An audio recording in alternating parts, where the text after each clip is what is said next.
चीनी शुगर को दिखाइए, खासतौर पे रेणुका शुगर, बलरामपुर चीनी, धामपुर शुगर। हमने देखा था कि पिछले दिनों एथेनॉल को लेकर कई सारी खबरें आई, नोटिफिकेशन जारी हुआ पेट्रोल में एथेनॉल को मिलाने को लेकर, उसके कारण तमाम स्टॉक्स में गिरावट देखने को मिली।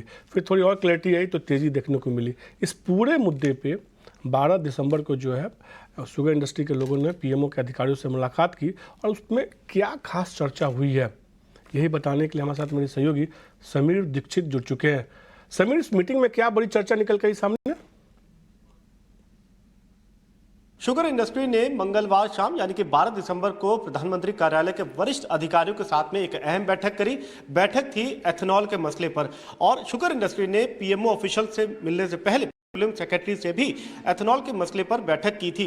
दरअसल सरकार ने हाल ही में बड़ा डिसीजन ये लिया है कि शुगर केन सिरप और शुगर केन जूस का इस्तेमाल नहीं हो सकता है एथेनॉल प्रोडक्शन के लिए। यही वजह है कि शुगर मिल्स और डिस्टिलरीज इस वक्त इस चिंता में है कि ये पॉलिसी का आने वाले वक्त में क्या रोड मैप रह सकता है, सरकार का ये जो डिसीजन है ये आगे जाकर के क्या रूप ले सकते हैं। और एश्योरेंस के पर्सपेक्टिव से ये एक अहम बैठक पीएमओ अधिकारियों के साथ में हुई थी।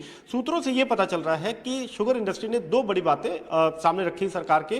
पहला ये कि ये जो पॉलिसी है क्या ये लॉन्ग टर्म पॉलिसी है, क्या ये सरकार का जो रुख है ये आने वाले समय में भी बना रहेगा। दूसरा, जो शुगर इंडस्ट्री ने तमाम इन्वेस्टमेंट करी हैं एथेनॉल प्रोडक्शन के लिए, कैपेसिटी बढ़ाने के लिए, उस इन्वेस्टमेंट को लेकर के भी जो चिंताएं हैं उसको भी सरकार के सामने रखा है। तो सरकार ने जो शुगर इंडस्ट्री है उसके रुख को, उसकी चिंताओं को समझा है, लेकिन सरकार की तरफ से, विशेषकर मंत्रालयों की तरफ से ये साफ संदेश दिया जा रहा है कि एथेनॉल को लेकर के सरकार का जो मौजूदा फैसला है ये एक टेम्परेरी पॉज है, क्योंकि जो एस्टिमेट अभी सरकार के पास आ रहे हैं शुगर केन प्रोडक्शन के या फिर शुगर प्रोडक्शन के, वो चिंताजनक है। इस साल, इस शुगर ईयर में शुगर केन प्रोडक्शन में गिरावट देखी जा रही है। उसकी वजह है कर्नाटक और महाराष्ट्र में जो मौसम का और जो बारिश का अनुमान है वो कम रह सकता है।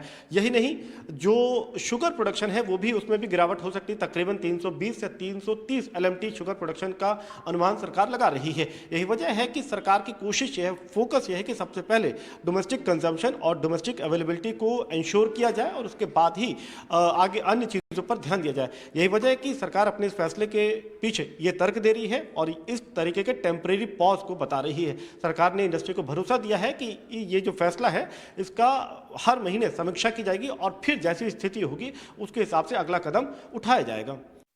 शुक्रिया समीर, ये तमाम जानकारी देने के लिए। शर्मिला के पास चलते हैं। शर्मिला, हमने देखा था कि ये एक सेक्टर के साथ सबसे बड़ा दुर्भाग्य कह सकते हैं, इसका सबसे दिक्कत यही है कि सब कुछ अच्छा चल रहा होता है, फिर सरकार का एक फैसला आता है और पूरे सेक्टर्स में दबाव देखने को मिलता है। शुगर सेक्टर, क्या आपको लगता है कि कोई शेयर है जिसमें कि खरीदारी करनी चाहिए, या आप कंप्लीट इस सेक्टर से अवॉइड करने की सलाह देंगे?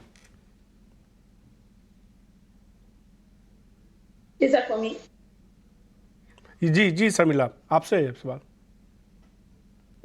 नहीं, तो मेरे लिए अवॉइड ही रहेगा ये सेक्टर। तो बड़ी वजह ये है कि जिस तरह से अभी आप सुन ही रहे थे कि क्योंकि ये सेंसिटिव सेक्टर है, अगर इसकी कीमतें बढ़ती है तो वी एज अ नेशन हम लोग काफी कंजम्पशन करते हैं शुगर का। तो कोई भी गवर्नमेंट ये नहीं चाहेगा कि प्रोडक्शन शुगर का कम हुआ है और वो आपने एथेनॉल की तरफ डाइवर्ट किया और यहाँ पर चीनी के दाम बढ़ रहे हैं। तो ये ना हमेशा गवर्नमेंट का कंट्रोल रहेगा, वेदर ज्यादा एक्सपोर्ट हो रहा है, ज्यादा इंपोर्ट हो रहा है, कितना प्रोडक्शन हो रहा है, एक्सेट्रा एक्सेट्रा। और दूसरी बड़ी चीज है कि शुगर एज अ सेक्टर काफी सिक्लिकल भी रहता है। तो आपको बहुत स्टडी ये देखना पड़ेगा कि आप वो साइकिल के सही समय पर उसमें एंट्री ले रहे हो, और ग्लोबल फैक्टर्स भी बहुत बड़ा हिस्सा प्ले करते हैं, एक्सेट्रा एक्सेट्रा। और ये एथेनॉल का स्टोरी तो काफी अनएंडिंग है।